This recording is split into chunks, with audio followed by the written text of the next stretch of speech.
This is the first in a 5-part series looking at the church as God planned it. In this series, we shall look at the church as a concept, the form a church should take, the function of the church, personalities within the church, and the problems that can arise within the church, and how to deal with them. There is the principle in Bible study known as the law of first mention. That is, the first time a word is mentioned will give an indication of the use of the word throughout the rest of the Bible. The first time we have church mentioned in the Bible is in the New Testament, in Matthew chapter 16. Then he said to them, "But who do you say that I am?" Simon Peter replied, "You are the Christ, the Son of the living God." And Jesus answered him, "Blessed are you, Simon Bar-Jonah, for flesh and blood has not revealed this to you, but my Father who is in heaven. And I tell you, you are Peter, and on this rock I will build my church, and the gates of hell shall not prevail against it." Note that it is Christ who is going to build his church, and Christ who is going to protect it. This passage has sometimes been used in the wrong way. The confusion comes from the use of the word Peter, which means a stone.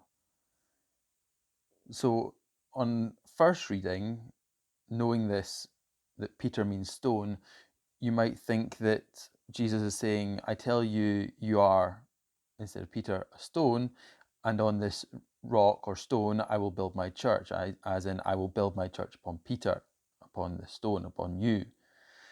But that's not actually the case. They're actually two separate words. One is Peter, a small stone.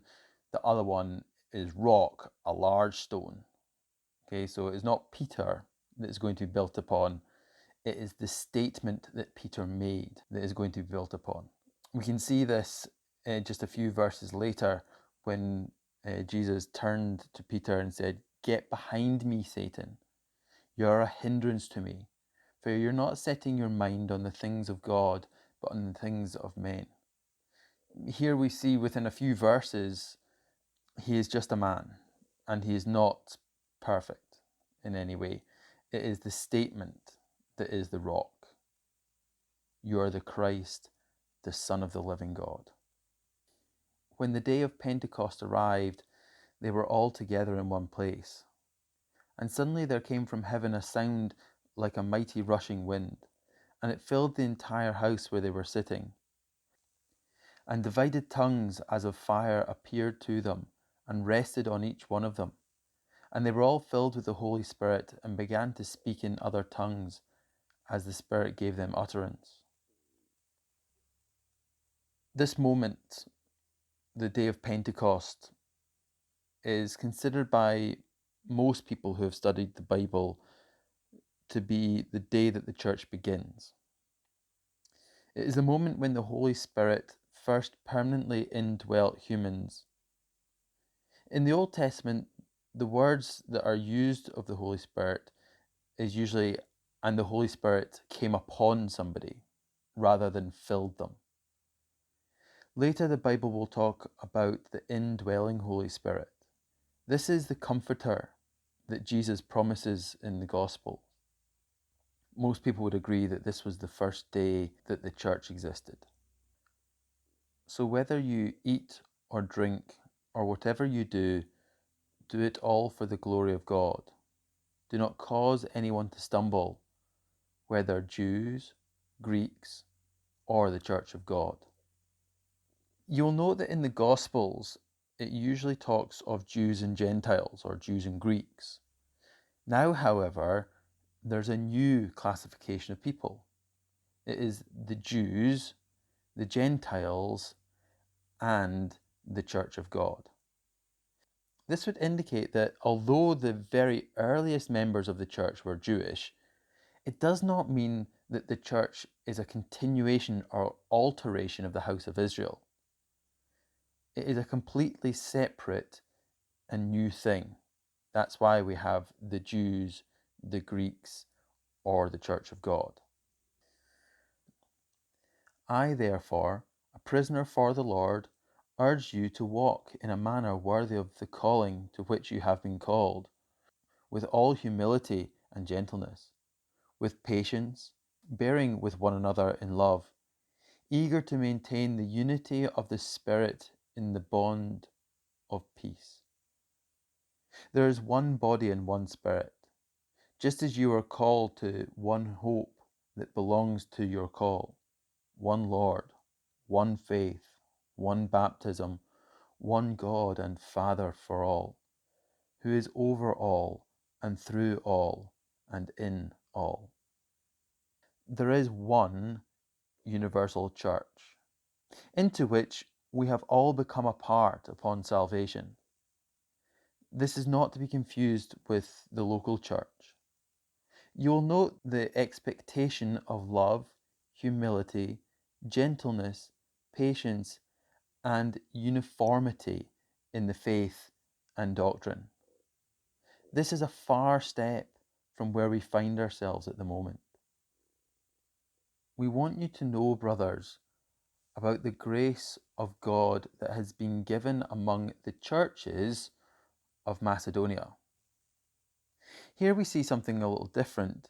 Here it can be seen that Paul refers not to the church, but rather to churches. And so we must now examine what this could mean. If, therefore, the whole church comes together and all speak in tongues, and outsiders or unbelievers enter, will they not say that you are out of your minds? Note the whole church gathering together. This would not be possible were talking about the universal church. Even when Paul was writing 1 Corinthians, the practicalities of getting the universal church to meet together in one place was not possible. So it must be something else. It must be that this is a local church which is all meeting together. So it's not the same thing as the universal church. You will note that this is not a building that is being referred to here. Nowhere in the Bible is a building referred to as the church or as a church. The church are people. As for the mystery of the 7 stars that you saw in my right hand and the 7 golden lampstands, the 7 stars are the angels of the 7 churches, and the 7 lampstands are the 7 churches. Note that each church has its own lampstand and its own angel watching over it. Little do we know or understand the angelic beings' tasks. Each church has its own victories and failings. And Ephesus is not bearing the reward or responsibilities of Sardis.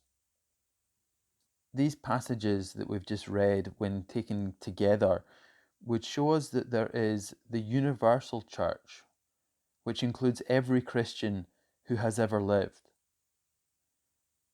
And in order to become part of the universal church, all that is required is to place faith and trust in the sacrificial death of Christ at Calvary and his subsequent resurrection. Then there is the local church, which is an independent entity responsible for its own actions and worthy of the praise that it has earned by itself. As most of the references and teachings in the New Testament has the local church in mind, it will be this that I will be referring to for the rest of the series. For where 2 or 3 are gathered together in my name, there am I among them. This was a statement made by Christ not long before he ascended back up into heaven. But the question is, does this verse mean that whenever 2 Christians meet, then that is a church? I would suggest no. The tense of this verse is a little lost in the English. It would be better put are meeting and have been regularly meeting. Also important is the qualifier, in my name. A chance meeting in the street would not qualify in this situation. This will become an important point as we continue through the study.